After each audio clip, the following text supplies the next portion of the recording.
banana milkshakes. And is ass but fun. You come back here and have sex with my wife.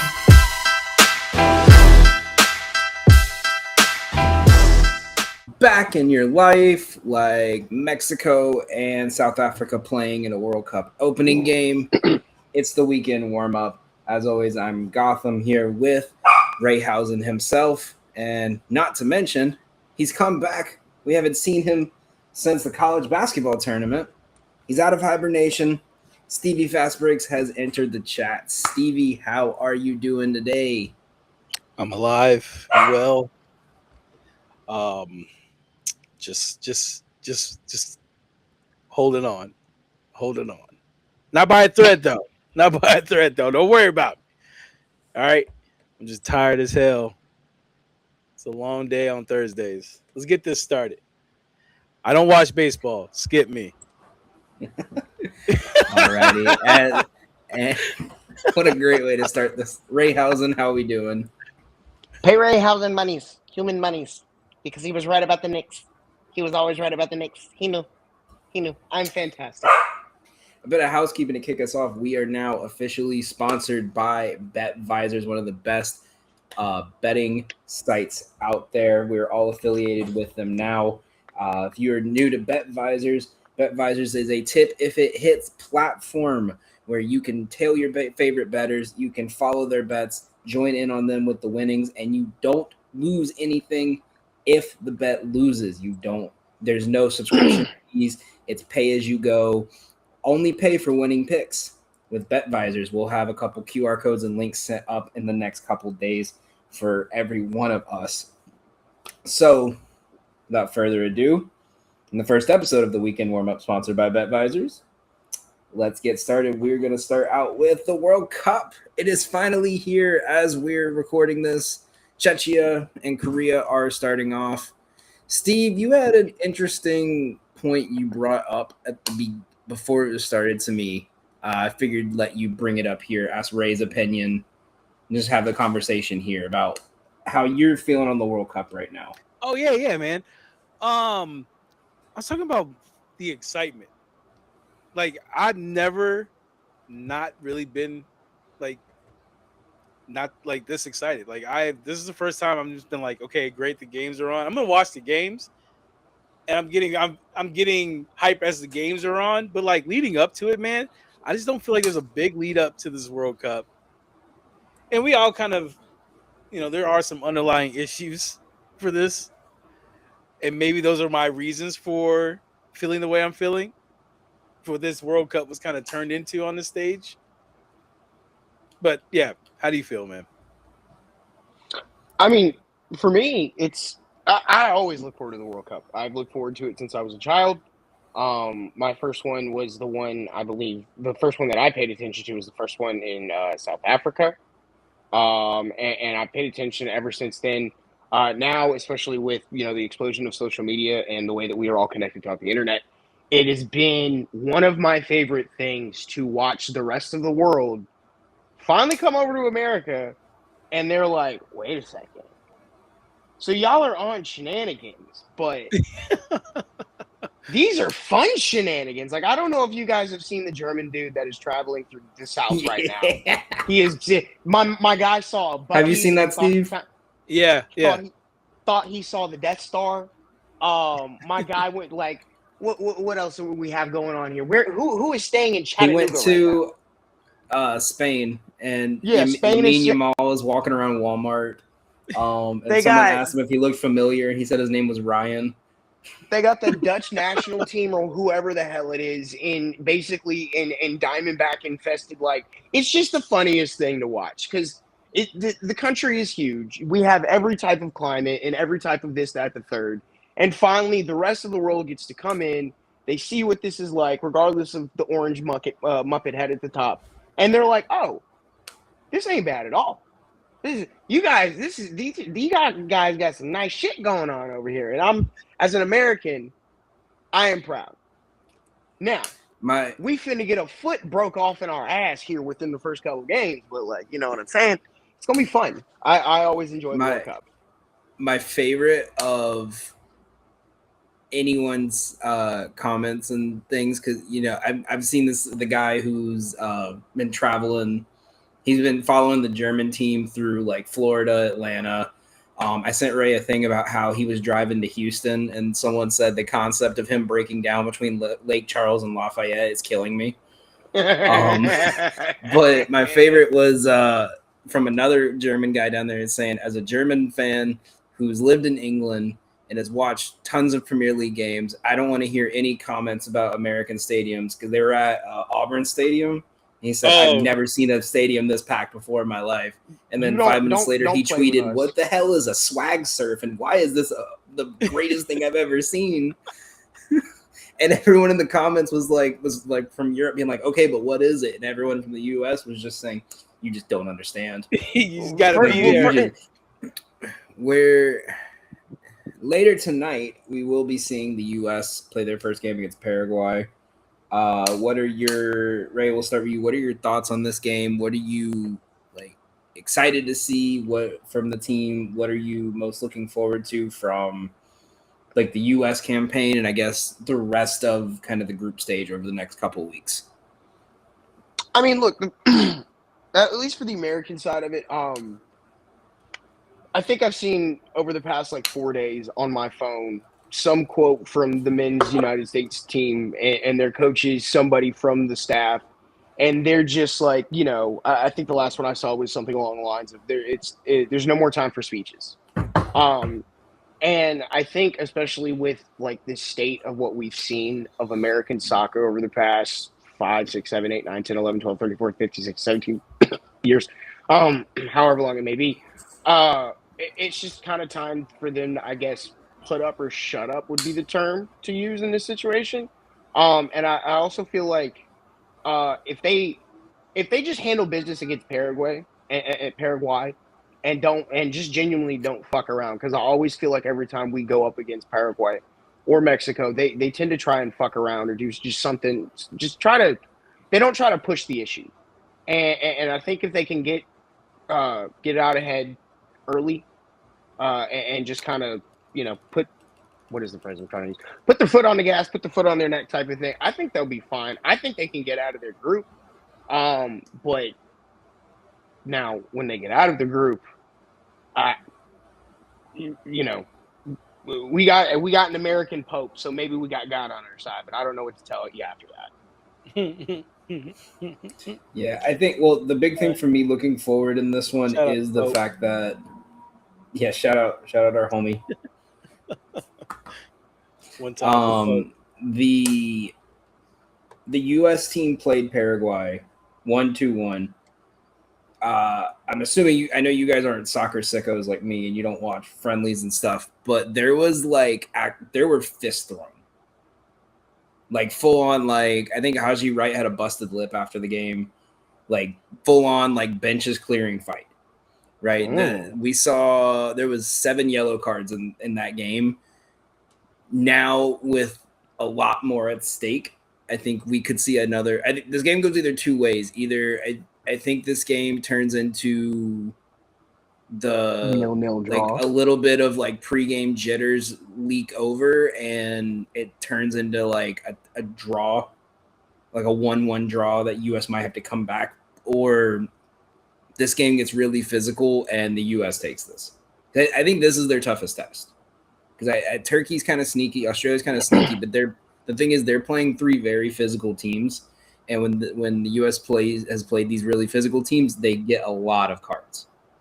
So it's a matter of how that's going to build up. But folks, make sure to take over 2.5 cards.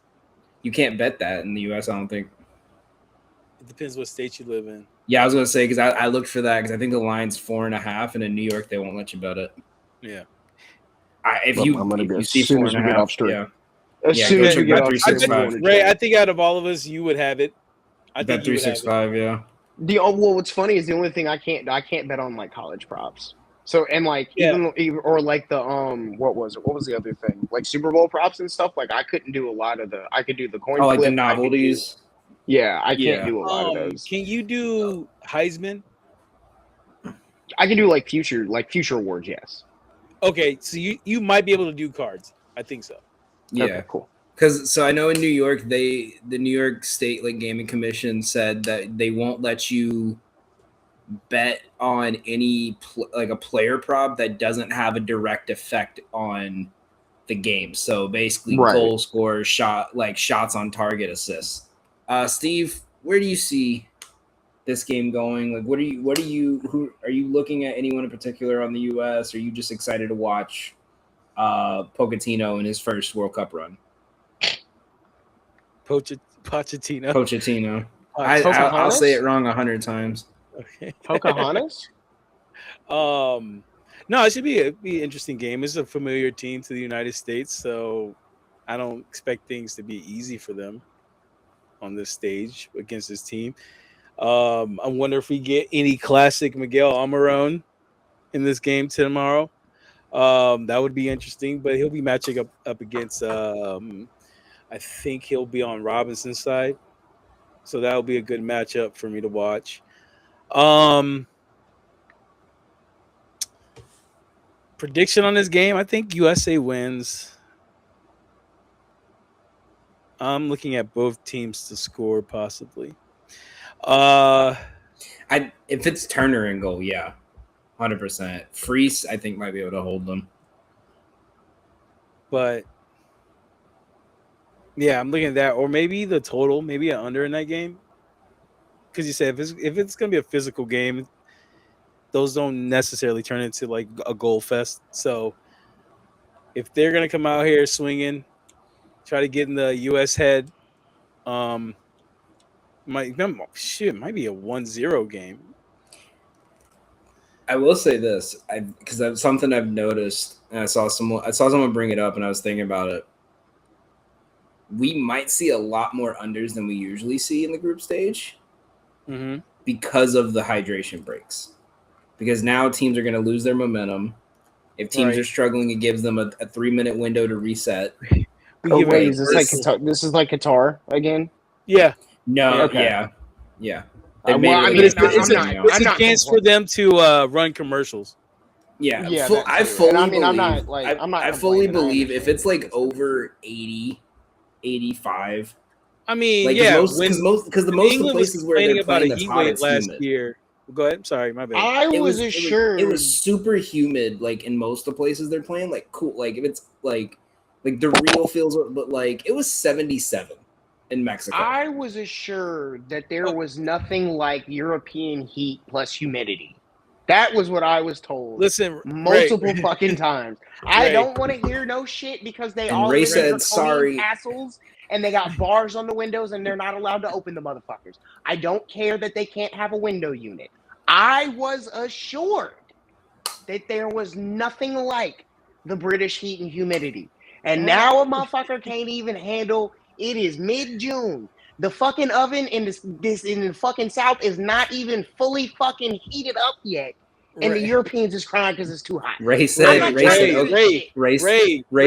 see you August in Louisiana. I don't know who told you this, but last year they went through a heat wave and it converted to like 79 degrees. So when that happened, that's when you're like, okay, cool. We know it's gonna be too hot for them.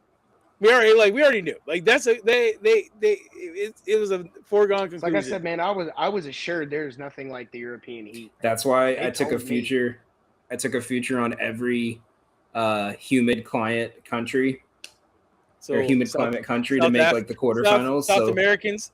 That's it. So I took like Brazil, Ecuador, Mexico. Bro, it's winter for them right now. They're probably like, "Oh my god, this is fantastic. Let's get it going, man." Yeah, Ray said, "Oh, you guys are struggling with the heat. I raise you August in Louisiana."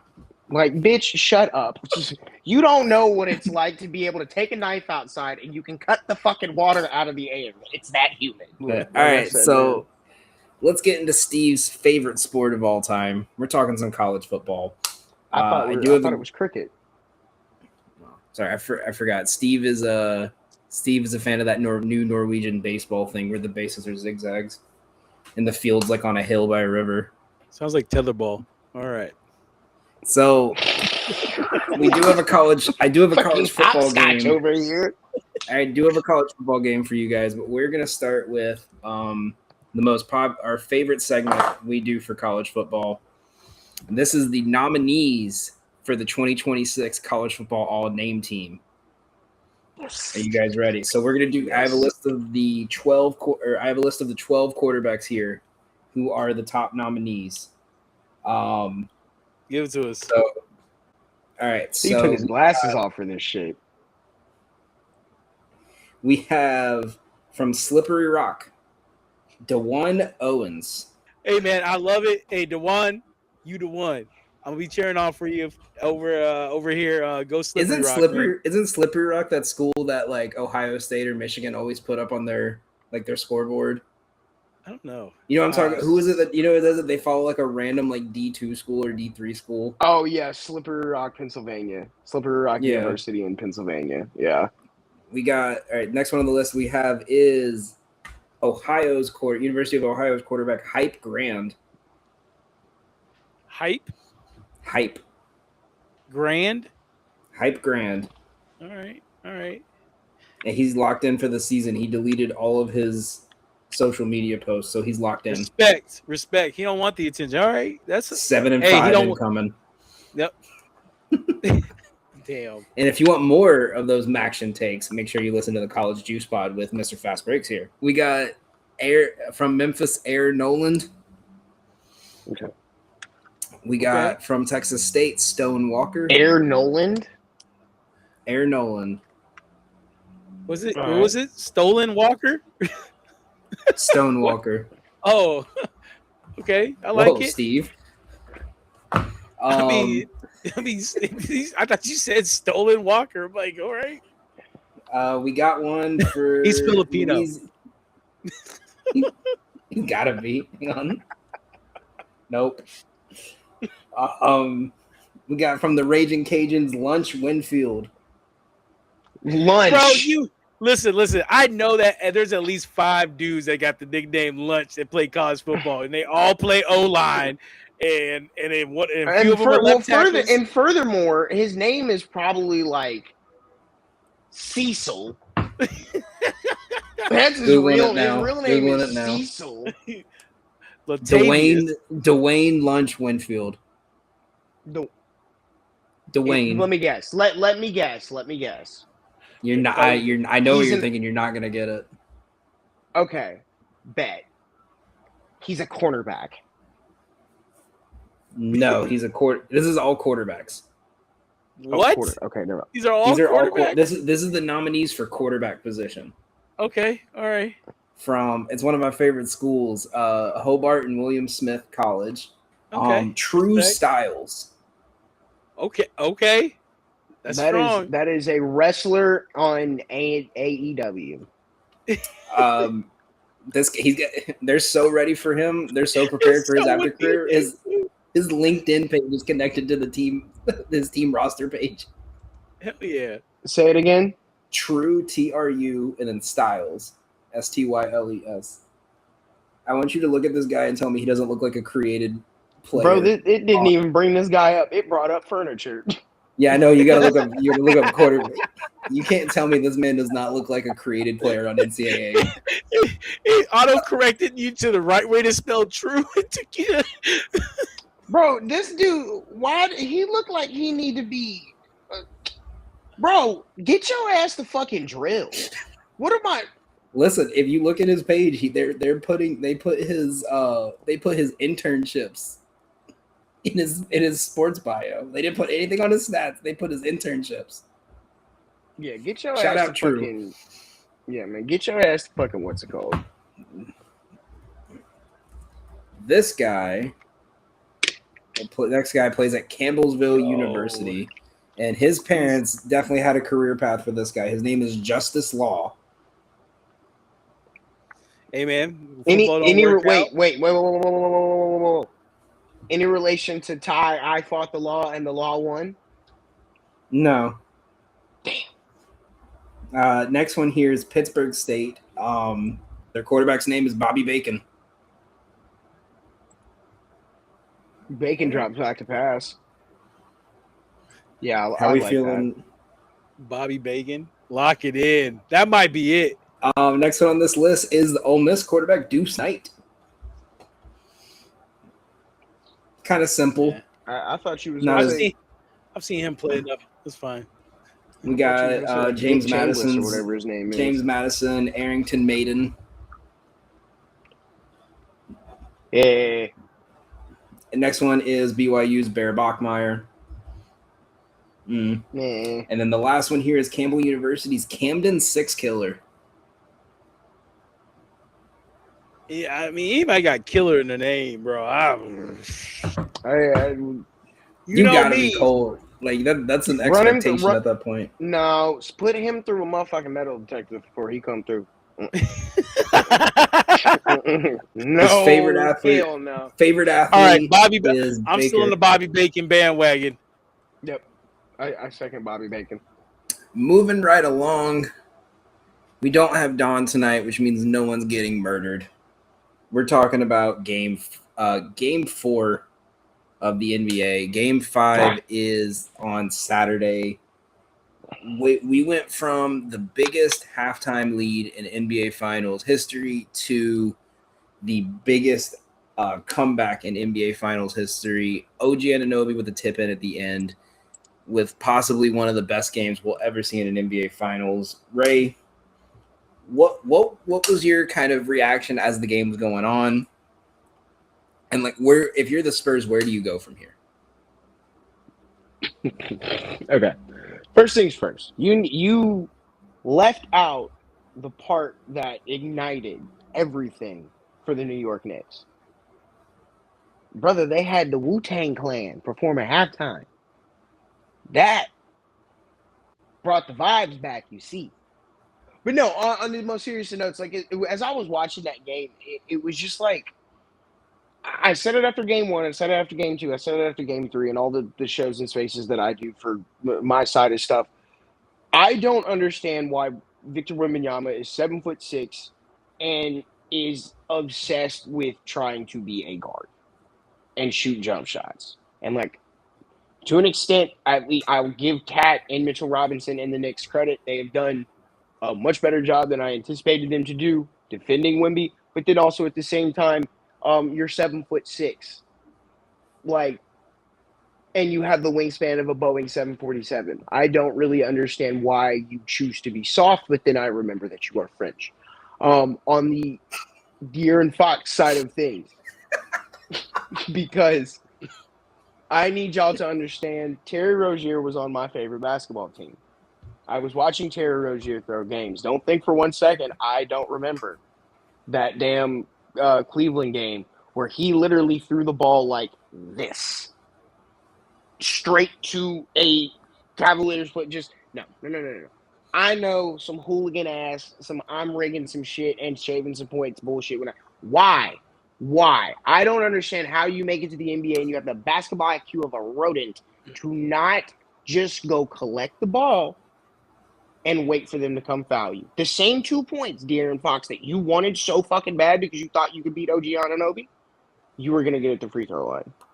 And my thing with that is like, even if he did make that, like, you're still giving them the ball back with a timeout and 10 seconds on the clock to get a 3-point shot with Landry Shamet. You had Landry Shamet off the bench. They could have, I mean, Deuce hasn't been great, but you could have put Deuce in. You had Alvarado, who was hot. Cat, everyone on that floor has torched you at least once from 3.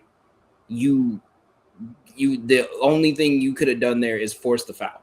I mean, it would have had the same result but you would have had 3 seconds more off the clock if you didn't go for a layup. Even so, look at what they were like. Look at how that possession ended, because they still got the 3. Like, Jalen Brunson's like, you know what? All right, here we go. I'm going to be Dame Lillard.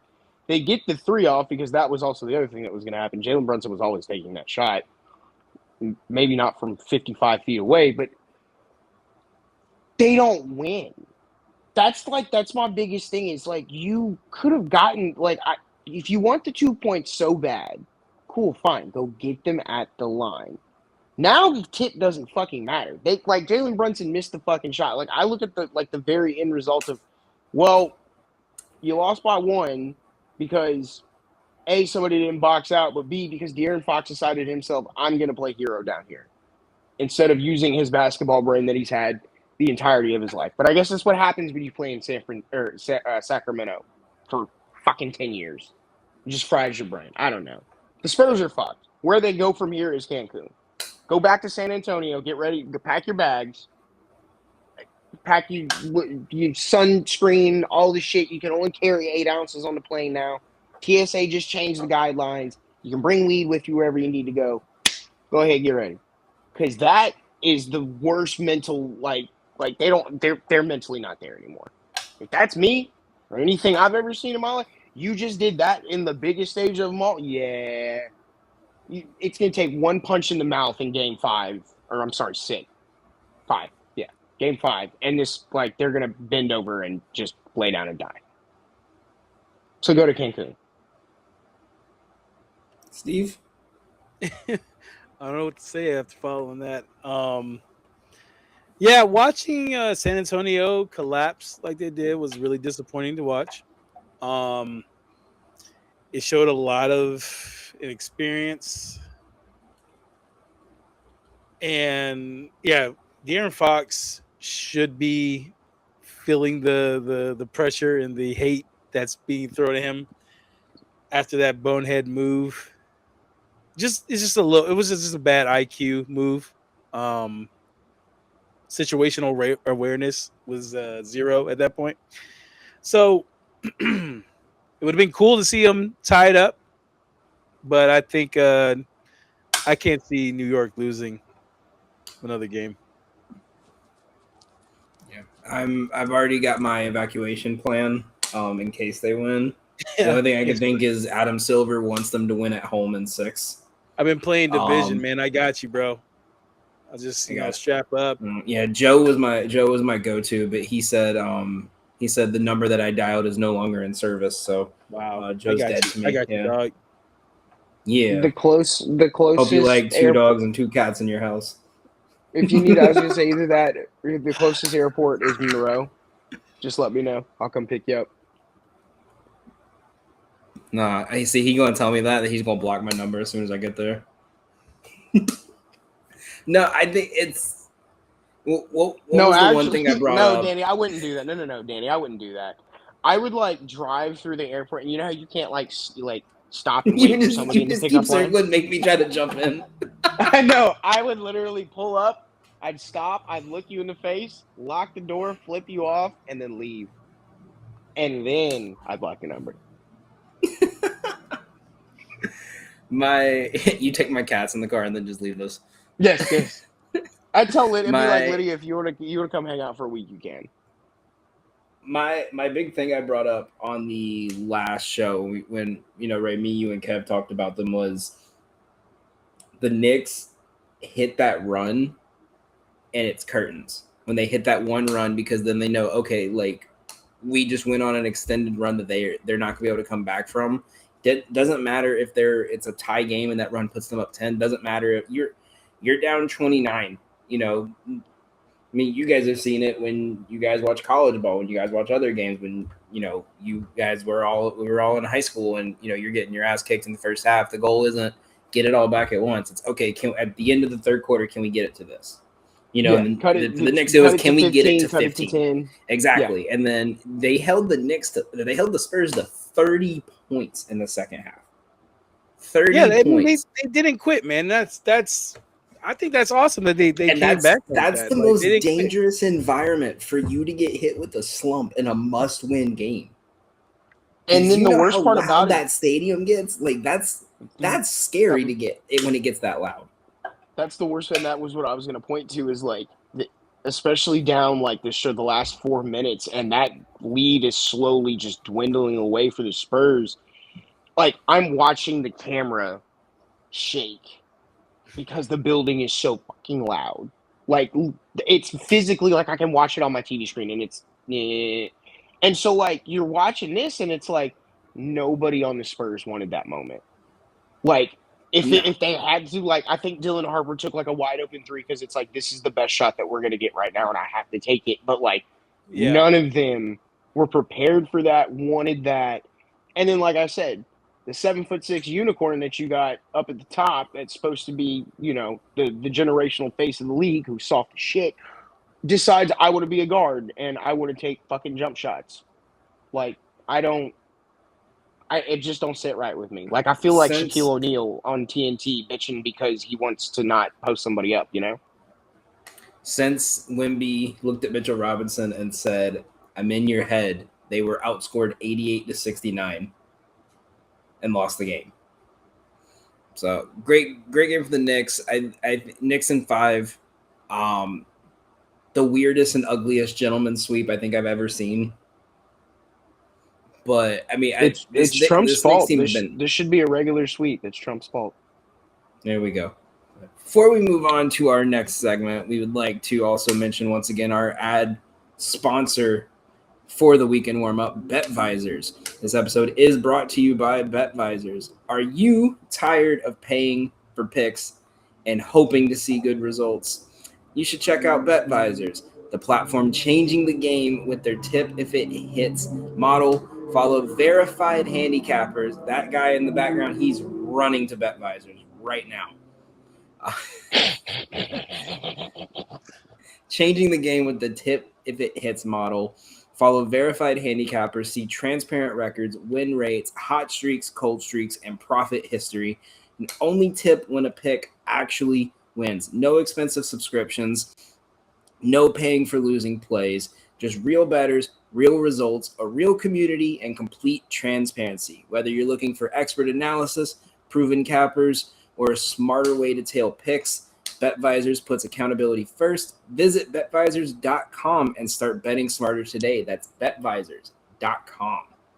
Moving on now, we're giving Steve his time to shine here. Stevie Fast Breaks, we are here for another racing weekend. You've been cooking it on the racetrack.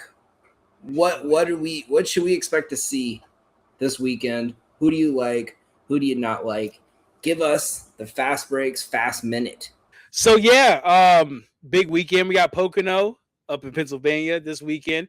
A favorite mine. I'm gonna start off with my winner.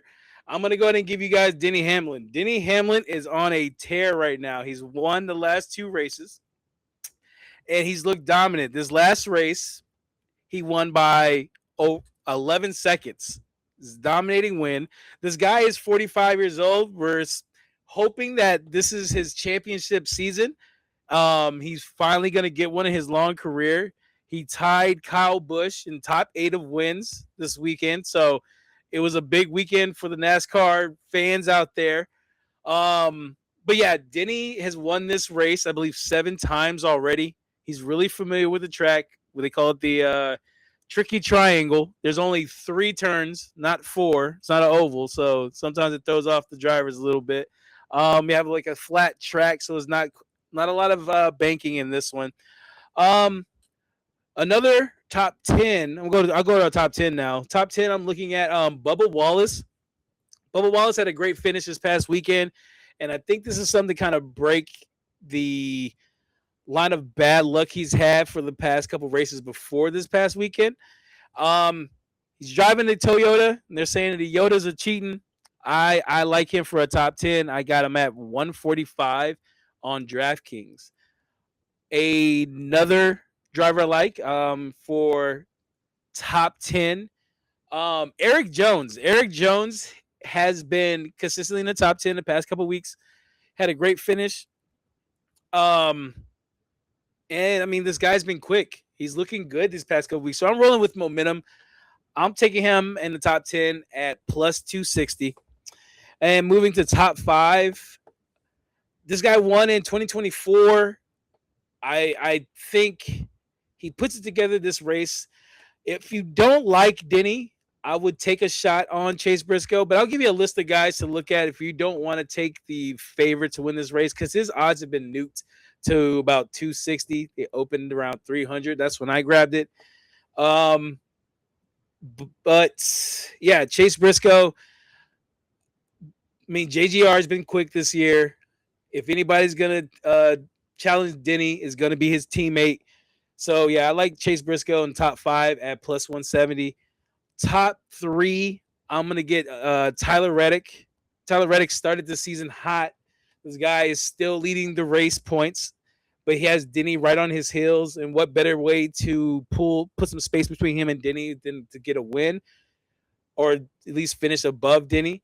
But I like him in top 3 at 220.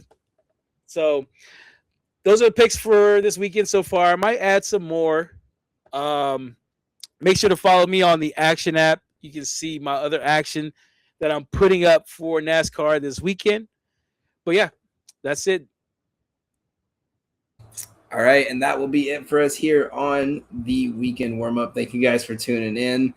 Be sure to follow us all on socials. You can follow the whole Golden Ignorance podcast network on Golden Ignorance on Twitter. You can follow me over at Gotham Gambling on Twitter. You can follow Steve at Fast Breaks, and you can follow this loudmouth over on Playbook SN Bets. He might yell at me, but he's muted, so it's okay. We don't have to listen to him. Thank you guys all for tuning in. Be sure to check out the College Juice Pod as they go through their college football preview shows. We will be doing our own college football preview shows on the Golden Ticket Show coming up soon, so be sure to tune in for that. And once again, thank you guys for tuning in. This has been the Weekend Warmup, sponsored by BetVisors. We'll see you guys next week.